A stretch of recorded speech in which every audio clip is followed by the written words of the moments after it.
함께 하신 하나님의 말씀은 역대상 15장 12절에서 15절입니다. 다윗이 이렇게 통일 이스라엘의 왕이 되었습니다. 가장 먼저 두로 왕이었던 히람이라고 하는 왕이 백향목과 목수와 석수와 수많은 사람들을 동원해서 다윗을 찾아왔고 다윗을 위해서 왕궁을 지어 주었습니다. 역대상 14장 2절에 보니까 그 나라를 높이 들게 하셨음을 알게 되었다라고 했습니다. 다윗이 통일 왕국의 왕으로서 자기 나라의 위상과 자기 나라가 얼마나 크게 되었다는 것을 깨달았다는 것입니다. 자, 하나님께서는 높아진 다윗을 그대로 두지 않았습니다. 낮추시기 위해서 하나님이 블레셋이라고 하는 나라를 사용하시게 되죠. 그래서 블레셋이 쳐들어와서 다윗의 마음을 낮추는데 블레셋을 썼습니다. 우리나라에도요, 그 유명한 부흥사님들 또 목사님들 보면 한결같이 자신의 연약함을 고백합니다. 저 같은 경우는 조영기 목사님 설교를 많이 들었었는데요. 조영기 목사님이 한 번은 이런 말씀하시더라고요. 자기에게 소태가 있어가지고 이렇게 20분마다 오줌이 나온대. 20분마다 오줌이 나오니까 화장실을 부지런히 왔다 갔다 했다 합니다. 이것 때문에 기도하게 되고 이것 때문에 주님을 의지하게 되고. 근데 가장 큰 문제는 설교를 하시는데 보통 주일 예배를 인도하면 작게는 1시간 반, 수요 예배, 금요 예배 같은 경우는 1시간 반 이렇게 되죠. 근데 이 강대상에서 인도해야 되는데 화장실을 갈 수가 없지 않습니까? 이것 때문에 너무 힘들어서 주님을 의지하고 기도하게 되고, 그래서 이 기저귀를 이렇게 지금은 기저귀가 잘 나옵니다만 옛날에는 그런 기저귀가 없었잖아요. 기저귀를 만들어서 두껍게 만들어 가지고 아무리 소변을 누더라도 이렇게 기저귀에 고일 수 있도록 그렇게 하면서 이게 너무나 힘들어서, 그리고 또 부흥회를 인도하기 위해서 해외를 가려면 비행기를 오래 타잖아요. 그게 고역이고, 또 해외에 나가서 이렇게 집회가 연달아 있으면 또 그 기저귀 그 가능을 채우고 또 옮길 때마다 기저귀를 옮기는 것이 너무나 힘들었다. 그러면서 자기 자신을 돌아보게 되고 이것 때문에 기도하게 되고 또 하나님을 더 의지하게 되었다라고 간증한 것을 들었습니다. 사도 바울도 마찬가지죠. 우리 고린도후서 12장 7절에 보니까 내가 너무 자만하지 않게 하시려고 육체의 가시 곧 사단의 사자를 주셨으니 이는 나를 쳐서 너무 자만하지 않게 하려 하심이라. 자, 우리 삶 속에 있는 문제나 어려움들 사실 부끄러움이 아닙니다. 그 집안에 문제가 있으면 특별히 성령 충만하고 믿음 좋은 사람들은 마치 문제가 있는 것이 흠이 되는 것처럼 숨기려고 합니다. 그것이 자기 영역을 떨어뜨리고 자기 믿음이 약한 사람처럼 보인다고 생각해서 그런지 모르지만 숨기려는 경향이 있습니다. 근데 사도 바울은 사람들 앞에서 나를 자만하지 않게 하시려고 육체의 가시 그리고 사단의 사자를 주셨다. 자, 육체의 가시에 대한 해석이 분분하죠. 어떤 사람들은 사도 바울을 따라다니면서 괴롭힌 사람들을 육체의 가시라고 해석한 분들도 있고, 또 어떤 사람들은 사도 바울이 가지고 있었던 이 안질, 이 눈이 안 좋은 것을 육체의 가시라 하신 분도 있고, 어떤 분들은 간질, 사도 바울이 간질이 있어서 이렇게 간질이 있었다 이렇게 해석한 분들이 있습니다. 자, 그러나 성경적으로 봤을 때 이 육체의 가시는 안질에 가까운 것 같습니다. 사도 바울이 갈라디아서 4장 15절에 너희가 할 수만 있었더라면 너희의 눈이라도 빼서 내게 주었을 것이다 라고 사도 바울이 기록을 합니다. 자, 이걸 봐서 사도 바울이 눈이 안 좋았을 것이다. 또 갈라디아서 6장 11절에 보니까 내 손으로 이렇게 큰 글자를 쓴 것을 보라 라고 하신 것으로 보아서 사도 바울은 눈이 안 좋은 것이 일평생 괴롭혔고 그것 때문에 자기 자신을 돌아보고 기도하게 되고 하나님을 의지하게 되고 또 이것 때문에 더 하나님 앞에 예배하게 되고 기도하게 되는 그런 사람이 됐다는 것입니다. 그래서 우리에게 있는 흠이라든가 어려움은 우리를 돌아보게 한다. 기도하게 한다. 높아지려는 마음을 낮추게 하려고 한다. 그래서 다윗은 이 블레셋이 두 번이나 쳐들어온 걸 통해서 더욱더 낮아지는 그런 계기가 되었습니다. 자, 이 법궤를 옮기는 시도를 오늘 본문에서는 두 번째 하게 됩니다. 자, 첫 번째는 역대상 13장에 있었죠. 3만 명의 사람들을 동원해서 하나님의 법궤를 이렇게 예루살렘으로 모셔옵니다. 모셔오기 전에 장막을 만듭니다. 법궤를 모시기 위해서. 자, 우리 한번 15장 1절로 한번 가보겠습니다. 자, 15장 1절 다 같이 읽읍시다. 시작. 다윗이 다윗성에서 자기를 위하여 궁전을 세우고 또 하나님의 궤를 둘 곳을 마련하고 그것을 위하여 장막을 치고. 네. 자, 자기 하나님의 성전 전에 자기 궁궐 지은 것을 그렇게 부담스러워했던 것 같습니다. 그래서 법궤를 모실 수 있는 장막을 쳤어요. 자, 이것을 다윗의 장막이라고 합니다. 자, 다윗 시대에는 하나님의 성전이 없었습니다. 이 장막이 성전입니다. 다른 말로 하면 텐트입니다.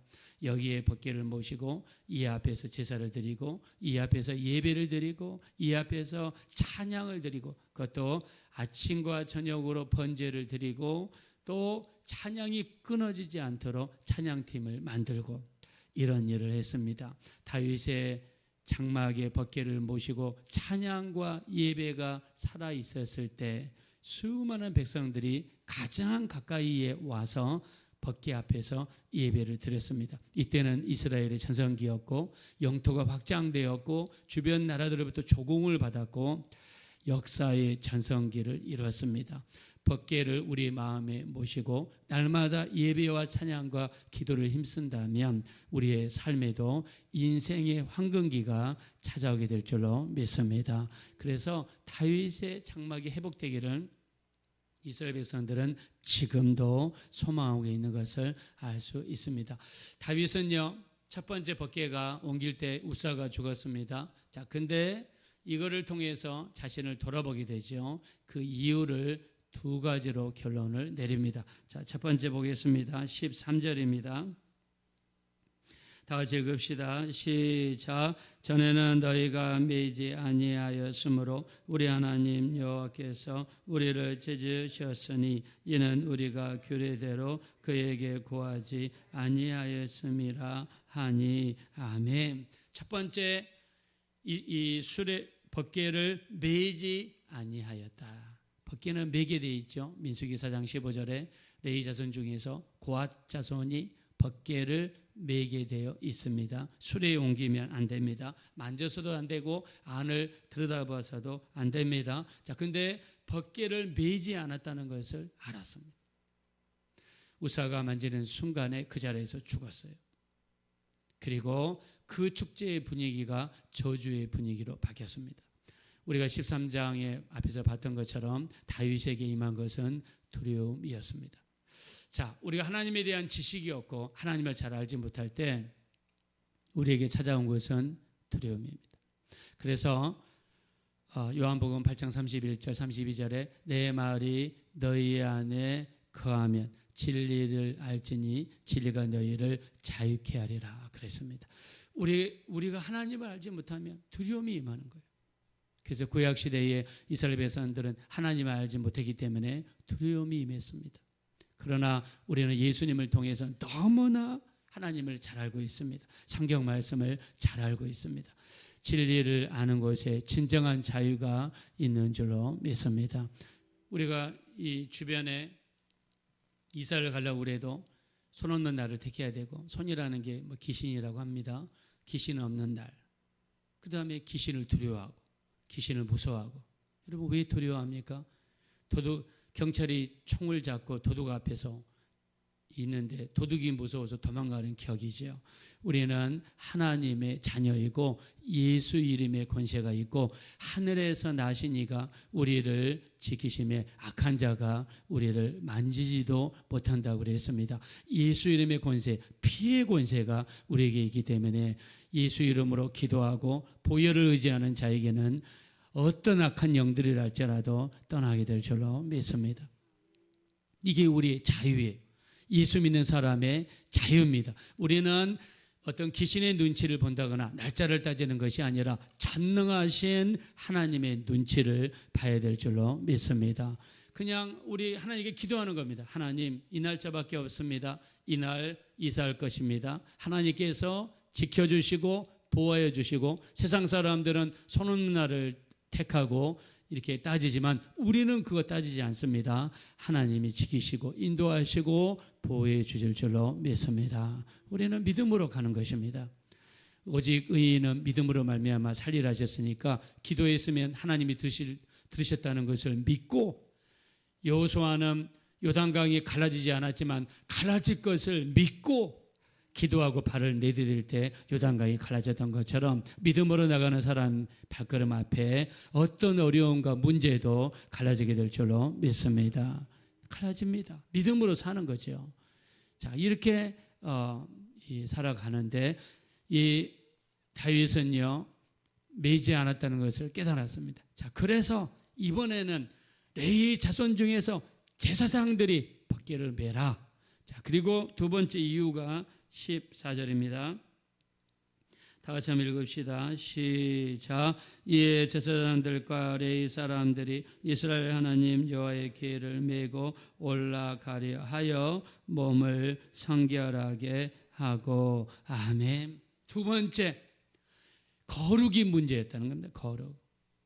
하나님의 성물을 옮기고 하나님 앞에 나가 제사 드리는 사람은 먼저 회개하고 제사를 드리고 자신을 정결하게 한 다음에 그 다음에 주의 일을 임했습니다. 거룩이 문제였습니다. 깨끗함이 문제였습니다. 그래서 우리가 예배 드릴 때 반드시 예배 전에 회개 기도가 필요하다.